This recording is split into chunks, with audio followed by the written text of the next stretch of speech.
This is our world. Digital technology, constant networking, instant gratification, global connectedness, different stimuli than previous generations. This is how people live their lives. This is our education system, built as a mass standardization response to the Industrial Revolution at the turn of the 20th century. Students come in as raw material, move from one grade to the next, and leave cram full of facts.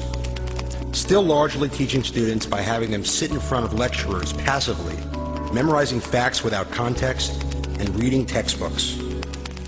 These are the same students whose average first use of a computer and game console is during or before kindergarten. These devices have already demonstrated their central role in the daily lives of this generation. And at a time when civics literacy matters, where global awareness and technology literacy is critical to ensuring our children are prepared for the 21st century work environment, we need to innovate our learning methods. And we have a solution.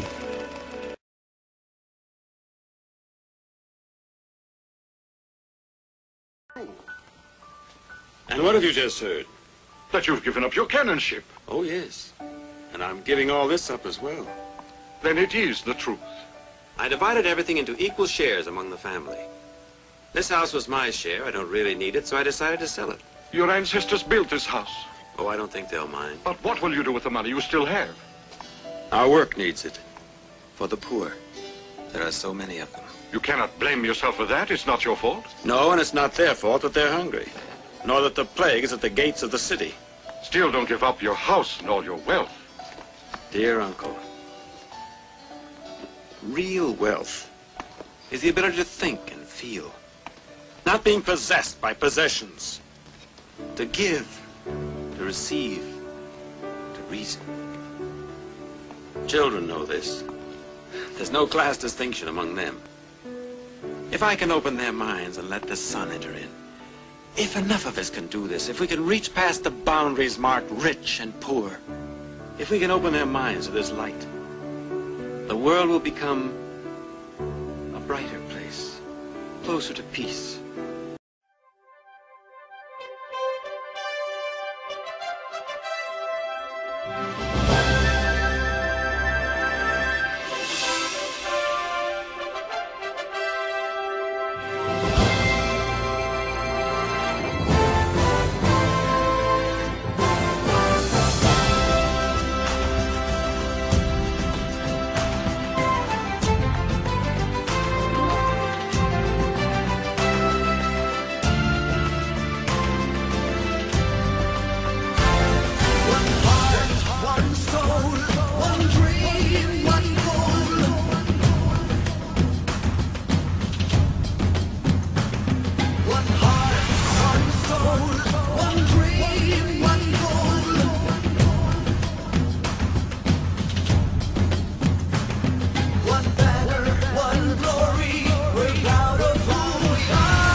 Vem Magalenha Rojão, traz a lenha pro fogão, vem fazer armação, é curtir o verão. Vem Magalenha Rojão, traz a lenha picoió, é curtir o verão. Yeah, yeah, yeah, yeah, yeah. Magalenha Rojão, traz a senha pro fogão, TTT coração. Hoje é um dia de sol, alegria de xodó, meu bebê de verão. Vem Magalenha Rojão, traz a senha pro fogão, TTT coração. Hoje é um dia de sol, alegria. This is the first event for the Software and Internet Special Interest Group for TIE Seattle for 2011, and it's a decent turnout. So thank you. The panelists introduce themselves as well. So let's get started. In 1999, at Comdex, John Chambers, chairman of Cisco Corporation, said, the next big killer application for the internet is going to be education. Education over the internet is going to be so big that it's going to make email look like a rounding error. So this is a guy who sells infrastructure, obviously. That quote I have seen in so many business plans since then. It kind of sparked a whole generation of interest in this thing called e-learning, which is a very sort of broad set of services, companies, technologies who apply the sort of digital realm to the process of teaching and learning. And on the surface, it's a pretty compelling area to go into. I think the next thing that you'll likely see in a lot of business plans is a note of the fact that there are 1.4 billion students on the planet. That's a kind of nice addressable market.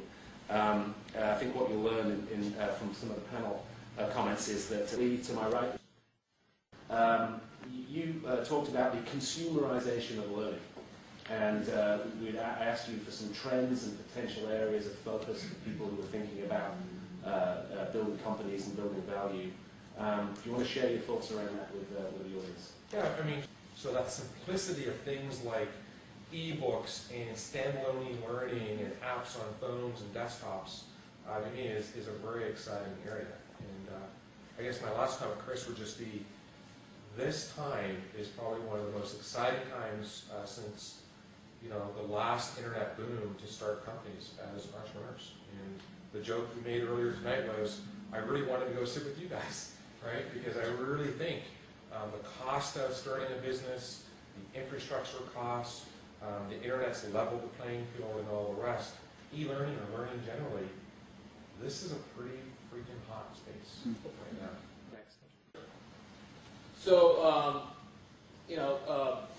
the English language learning space is actually a huge market. It's about a $100 billion market opportunity. Can you hear me in the back? Yeah. Okay. I thought somebody raised their hand. So, okay, good. So it's a very big opportunity on a global basis. In most countries, where there's demand for learning English, people can literally double or triple their income by learning English. So there's a high level of motivation among people to learn English so that they can get attractive opportunities, either working for multinationals or local companies where English is a requirement, or where just knowing English is something that's required to rise up the management ranks. So the demand is huge on a global basis, and we see that in our user base. In fact, outside of the U.S., Brazil and China are the two biggest countries for us. Brazil makes up about 25-30% of our audience. China makes up about 12 to 15% of our audience. India would be actually a big country, except the internet penetration is not very big. So the demand for learning English is huge.